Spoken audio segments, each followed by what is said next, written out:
ज्याला वाघ समजला तो तर लांडगा निघाला। धाराशिवमधून उद्धव ठाकरेंचा ओमराजेंवर जोरदार हल्लाबोल। गद्दारीचा डाग कसा पुसणार? उद्धव ठाकरेंचा फुटीर खासदारांना सवाल। काही लोक आधी घरी भेटत नव्हते तर आता लोकांच्या दारात जात आहेत। उपमुख्यमंत्री शिंदेंचा उद्धव ठाकरेंना टोला।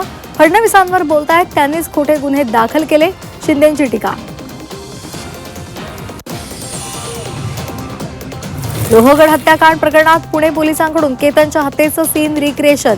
सियाला केतनची डमी बॉडी ढकलायला लावली तर पुन्हा सिया आणि चेतनची समोरासमोर चौकशी। दोघांनाही आज कोर्टात हजर करणार।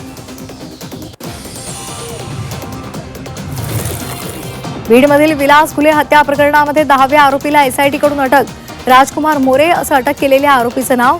आरोपींची संख्या आणखी वाढण्याची शक्यता।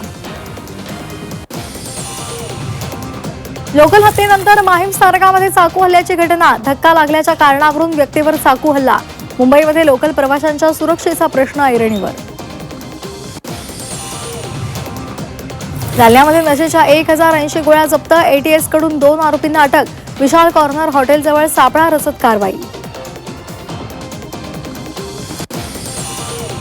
राबूर दारू प्रकरणामध्ये मोठी कारवाई। डिमोरो पबला प्रशासनानं कुलूप ठोकलं। परवान्याच्या अटींचं उल्लंघन केल्याचा ठपका। वाशिम जिल्ह्यामध्ये ढगफुटी सदृश पाऊस। रिसोड तालुक्यामध्ये पावसामुळे शेतीचं नुकसानामुळे शेतकऱ्यांवर दुबार पेरणीचं संकट।